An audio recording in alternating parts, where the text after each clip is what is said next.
ಬೈಲಹೊಂಗಲ ತಾಲೂಕಿನ ದೇಶನೂರ ಗ್ರಾಮದ ವೀರಯೋಧ ಹವಲ್ದಾರ್ ರಾಜು ಮಹಾದೇವ್ ಕಡಕುಳ ಎಂಬ ವೀರಯೋಧ ಬೆಳಗಾವಿಯಲ್ಲಿ ಆರ್ಮಿ ಸೇವೆ ಸಲ್ಲಿಸುತ್ತಿರುವಾಗ ಸೋಮವಾರದಂದು ರಾತ್ರಿ ಹೃದಯಾಘಾತದಿಂದ ಮೃತಪಟ್ಟು ವೀರಮರಣ ಹೊಂದಿರುವ ಘಟನೆ ಸಂಭವಿಸಿದೆ.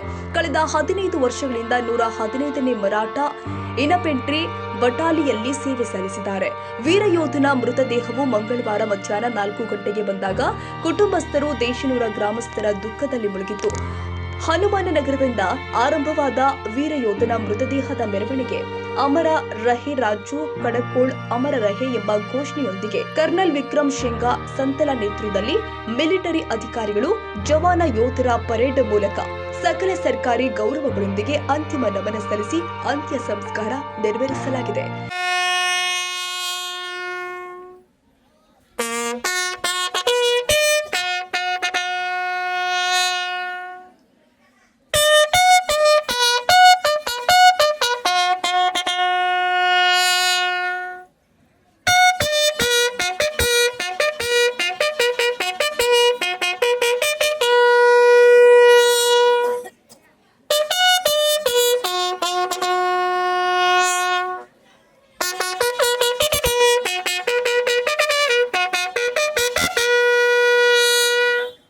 ಈ ಸಂದರ್ಭದಲ್ಲಿ ನಾನಾ ಸಾಹೇಬ್ ಪಾಟೀಲ್, ದೇಶನೂರು, ಮೋಹರೆ, ನೇಸರಿಗೆ, ಮಾಜಿ ಸೈನಿಕರ ಸಂಘದ ಪದಾಧಿಕಾರಿಗಳು, ಸದಸ್ಯರು, ನಿವೃತ್ತ ಸೈನಿಕರು, ಕಾರ್ಯನಿರತ ಸೈನಿಕರು ಮೃತ ವೀರ ಯೋಧನಿಗೆ ಅಂತಿಮ ನಮನ ಸಲ್ಲಿಸಿದರು.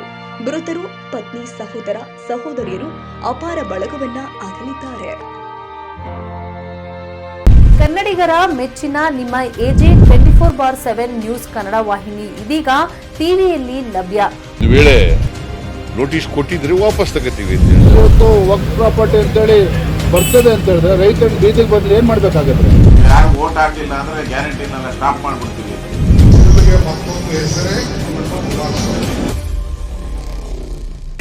ಕರ್ನಾಟಕ ಮತ್ತು ದೇಶ ವಿದೇಶ 360 ಡಿಗ್ರಿ ಸುದ್ದಿ ಹಾಗೂ ಉತ್ತರ ಕರ್ನಾಟಕ ಬೆಳಗಾವಿ, ಬಾಗಲಕೋಟೆ, ಧಾರವಾಡ, ಹಾವೇರಿ, ಗದಗ, ಬಿಜಾಪುರ ಜಿಲ್ಲೆಯ ಕ್ಷಣ ಕ್ಷಣದ ವಿವರವನ್ನ ಪಡೆಯುವುದಕ್ಕೆ ಎಜೆ 24/7 ನ್ಯೂಸ್ ಕನ್ನಡ ವಾಹಿನಿಯನ್ನ ಲೈಕ್ ಮಾಡಿ, ವಿಡಿಯೋಗಳನ್ನ ಶೇರ್ ಮಾಡಿ, ಕಮೆಂಟ್ ಮಾಡುವ ಮೂಲಕ ನಮ್ಮ ವಾಹಿನಿಗೆ ಸಹಕಾರ ನೀಡಿ ಮತ್ತು ಚಾನೆಲ್ ಅನ್ನ ಸಬ್ಸ್ಕ್ರೈಬ್ ಮಾಡಿ. ಧನ್ಯವಾದಗಳು.